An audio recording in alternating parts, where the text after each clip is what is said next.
population. Also, a follow-up question on what Vikram added. I think we are seeing a lot of amazing Gen AI tools coming up like ChatGPT and other, and all of these are coming from Western countries. Like India hardly has any big tools. Like two big reasons: we lack a right framework, and we also lack right talent pool. And this will widen the gap of urban versus rural in India. So I think that's another area we would like to hear your views. Whatever AI you're generating, producing, sits on top of other networks. So AI is applied on top of a network. AI can be applied on top of a production network. You can apply AI in a factory. You can apply AI on a consumption network. So, people are consuming something, you're distributing something, you can apply AI on that. So AI sits on top of a network, right? I'll tell you a very interesting story to demonstrate the power of this thing. It's not directly related to AI. The United States attacks Iraq. Okay? Within 25 days, it has wiped out the entire Iraqi military. And then 6 months later, something happened. And suddenly, US soldiers were dying every day. And within a 6-month period, the US Army lost about 1,000 armored vehicles. So how did a country or a system that couldn't take on the United States at all and failed to take them on, suddenly 6 months later, literally broke their back? What happened? Saddam Hussein came from a tribe called the Tikriti tribe. This tribe was the center of the Iraqi regime. When Saddam Hussein realized that America aa raha hai, he told all his Tikriti guys, bhaiya, tum log bhago. What did he do? He basically took 155mm shells. You know what they are? Artillery shells. And he distributed them to all these guys. And he said, gaon mein inko le jao. And these guys took these artillery shells and they dug them in the ground. That's all. So what I'm trying to tell you, the Tikriti network came together, cell phone network came together, and the explosive shells came together. 3 networks that were disconnected came together.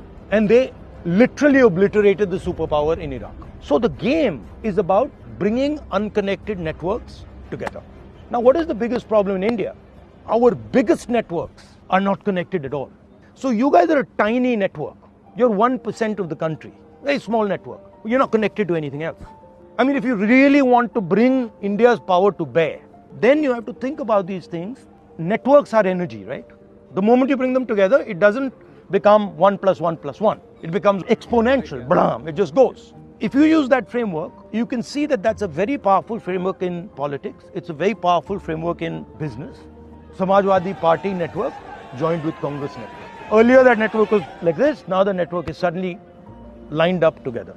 Now, the problem is in India is that pretty much all the conversations that we're having of development, etc., exclude 90% of our population. Meaning the really powerful network is sitting outside. So what is the role of technology and IT is to apply your understanding and knowledge on those networks. But right now what the game is taking place is you're in 1% or not able to apply the stuff in the large 90% of India. And then these networks are not only physical networks, right? So there are caste networks in India. There are business networks in India. There are agricultural networks in India. So that to me is an interesting way to think about it. Adding to Asha's question and what you have mentioned, how do you perceive the role of AI in shaping the mindset of masses, especially in social and political context? Do you see AI as a boon or a bane? And how do you see the role of AI in governance and position of government as a stakeholder in generative AI? Before coming into the campus, I was sitting outside in a coffee shop. I was having coffee. There was a startup guy sitting there, busy with his laptop. He looked at me, I looked at him, both at time. I said, who are you? He said, sir, I'm some startup guy. He asked me, who are you? I said, I'm doing politics here. Within 30 minutes, let us discuss. I said, which field you are? And he said, I'm in the people hiring field. I said, it's going okay? He said, no, sir, AI has disrupted everything, sir. Now all resumes are fake, sir. People write all beautiful things, and we are taking so much time to realize what is right and what is wrong. All statement of purpose, very fancy ones they write. It looks so believable, very emotional. And it just happened to me. It just happened to me 30 minutes before, outside your campus, in the road across in the coffee shop. So 100% it is going to disrupt. Massive disruption is on. And let me go one step further. For a country like us, which is just getting into that orbit of high growth, because your second part of the question is about how the country AI disruption. And we are just warming up to get into that orbit of $10,000 per capita income. We are about $5,000 now. And we have an ambition to reach there. Now I'm going to read out the statistics for you. Since you are Max guys, I prepared something in my computer and came. And what is India's GDP now? So we are about 3.8 trillion, give or take a little bit million here and there, 3.8 trillion. So China's GDP is about 17.9 trillion today. I hope it is a true figure from China because nobody knows what is the true figure. $17.9 trillion. And the Americans are somewhere around $37.8 trillion today. Americans are at 37.8. I'm getting the acknowledgement from the professor, which means my numbers are right. 3.8, 17 and 37 is the number we are looking. I was just calculating, when I go to IIT campus, these guys are going to make my country, our country, the developed country by 2047, correct? That is our goal. So I was thinking, how will you guys do it? So I did a simple mathematics calculation. If India is growing 13.5% from today, remember, no country has grown 13.5% for more than 2 years. If India is growing 13.5% today, for the next 25 years, compounded annual growth rate, CAGR, F30.5, next year 13.5, 13.5. America is growing at 4% from today, 4%, 25 years. In 2047, we and US are equal. So you have to grow 13.5% every year. Americans have to grow at 4.5% every year. So that 2047, both sit at the same table and say, hello boss, both our economies are same. If we are growing at 13.5% today, for the next 2042 is what? Today in 2024, 18 years? Yeah, 18 years. Next 18 years, you are growing at 13.5%, 18 years, top. China is growing 4% next 18 years, top. Then you will say, hello boss, we are equal. Now, look at the challenge. Can you grow at 13.5%? Because 2047, we have kept a target of $38 trillion now. From 3.8, we have to reach 38 trillion. Traditional ways of business is 100% not going to give you 13.5. Max 7 right now. Do well with a good prime minister, good policy, 8.5. Country aligns in the political sphere. All state governments wants to be in the business mode and less politics and more governance. All states in India, maybe 9.5. Then more IITs churning out intelligent guys like you. You're not going to US, I'm assuming. You all stay in our country and you all stay in our country for the next 25 years. Do everything. 10.5. Correct? And China problem solved, Pakistan problem solved, everything solved. And there is no nuisance, political nuisance like me. Everybody is sober and everybody is good. 11.5. Correct? We are talking of 13.5. 2047 equal. So now you're talking of artificial intelligence disruption, 3D technology, traditional manufacturing practices going for a toss. Americans are telling no more buying from China. Next president, you have to manufacture in US. And you're like, hello boss, you manufacture in US, it will be costly. To hell with it, manufacture in US. If US starts back manufacturing in a big way, with the Elon Musk and people of the world, if the Europe starts manufacturing within them, and they don't want to get into this cost arbitrage, which China mastered for a long time, so you have to understand that is the world you are entering tomorrow morning. You are entering into the world, the Americans are very clear. You know for a fact, the next presidential elections in US, first time in America's history after 1776, the whites are going to be a minority. They're going to come down below 50%. So the brown skin and people like me, slightly more browner or black, whatever people call, and they are going to go above 50. Hispanics and Asians and everybody. The traditional whites, the Bible Belts, the Mormons, people inside, the so-called traditional whites, they're going below 50. It is carrying them. And next president election is going to be defined by this thing. Of course, two 83-year-old guys are fighting. So you never know. One guy is walking unsteadily, other guy is like, I still have energy left. It is going to be the oldest presidential election. But it is not going to be defined by who is more fitter among the two. You are 83, you are 80, you come do arm wrestling. It is not that. The American electorate are going to say, look, I am scared. My country, I am first time I am going below 50%. My manufacturing is not there. I am not getting jobs. My per capita income is coming down. If you look at the groups, the Hispanics and the Asians, their per capita income is growing up because they are more hardworking. Maybe I am not hardworking, but I don't want to work hard. Their artificial intelligence is entering. You start to imagine, it is reshaping the global politics. It is reshaping the way people are voting. Countries are going far right in Europe, far right. You have seen the current Danish Prime Minister speaking in the parliament. Have you seen the speech?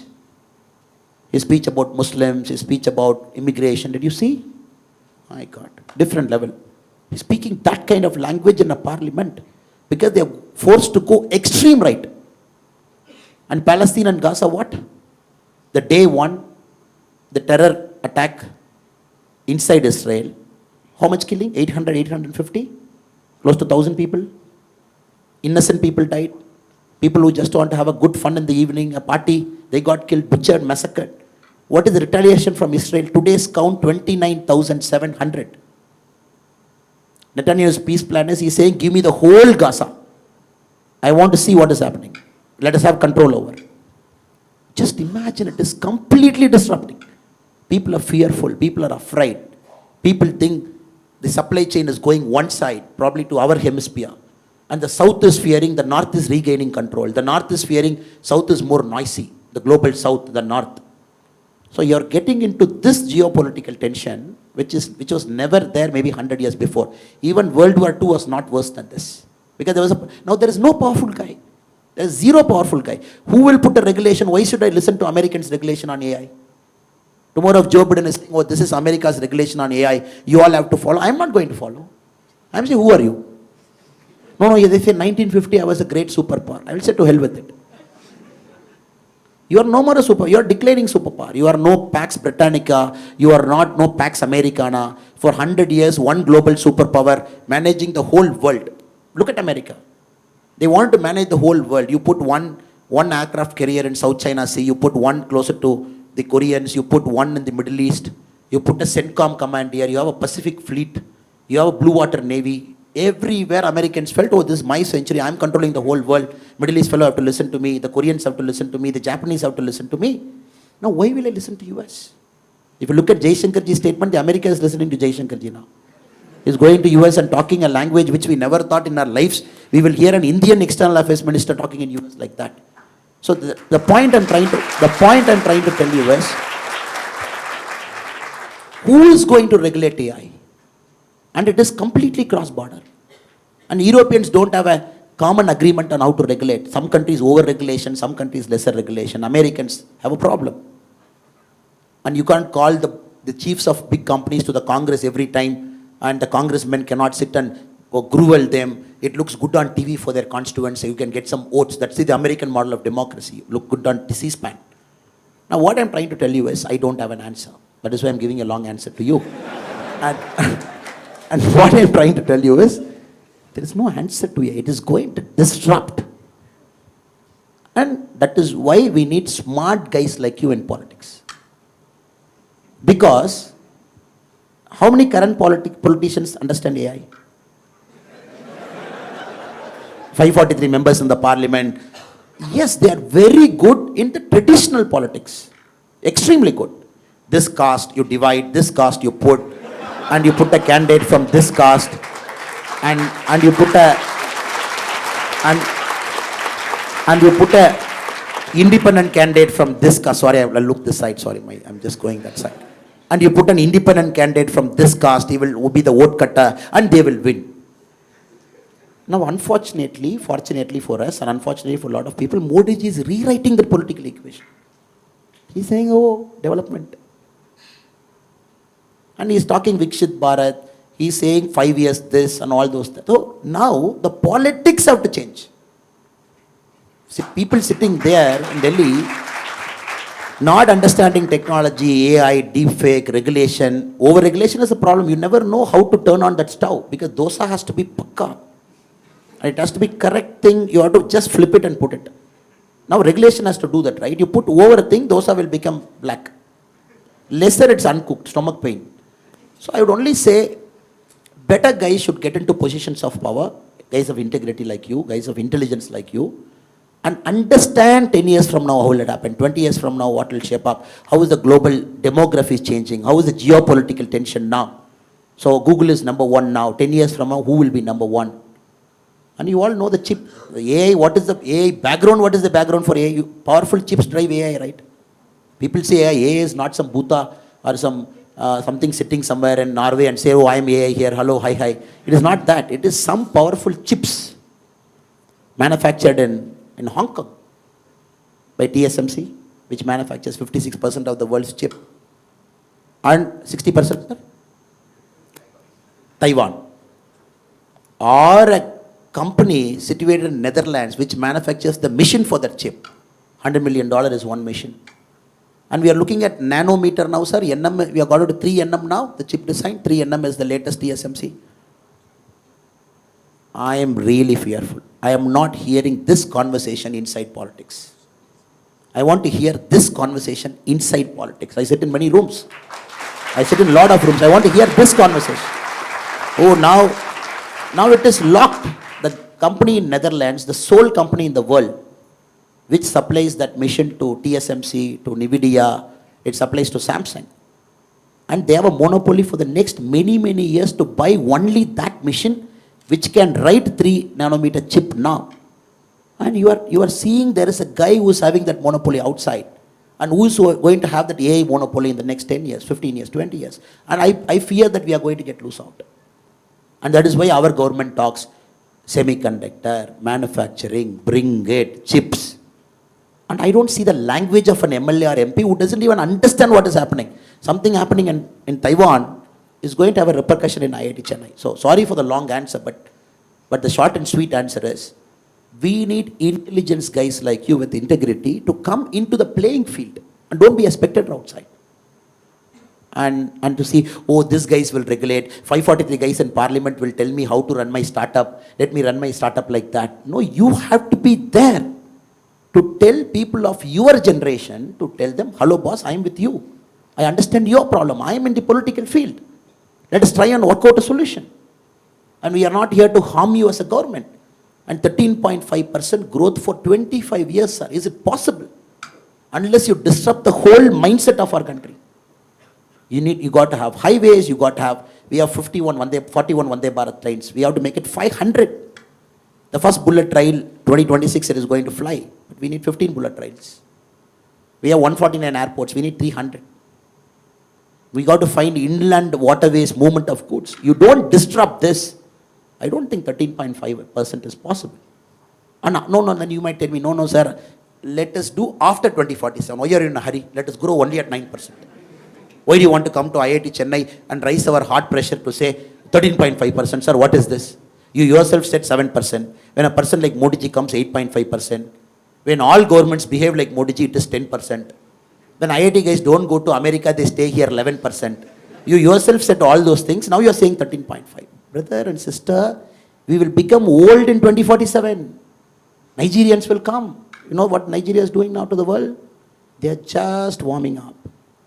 They are no more that third world country sitting in Africa. Their democracy is getting stabilizing. And once schools come, colleges come, Nigeria gets a seat in the United Nations table when the UN gets reformed. How can you say the most populous country of Africa, I don't give you a seat in the table, wait outside? How will you say a country of 142 crore people, reforms will come? India will be a permanent member. It's a matter of time. It's geopolitics. It's geopolitics. And reforms have to happen. And you cannot have a country of 142 crore to say, "Alright, boss, you wait outside, your time will come after 25 years. So what I'm trying to say is, we are in for a serious disruption. Politics, economics, geopolitics, the way the supply chain is structured, the way Indian economy is being currently run. So I hope and pray that you guys get into politics. Now you are like, what is that? We called you to give lecture on only economics, only policing. Only this thing, and now you are calling us. So, unless the politicians become smarter than the people to whom the governance is applied, then there's no way you will progress faster. So I hope and pray that we all together will solve the AI challenge. Now she is wondering, no answer you gave me. You took 15 minutes, you traveled around the globe, you went to CHIP, and now you say you don't have an answer. Thank you for that very long answer, sir. He's already becoming a politician.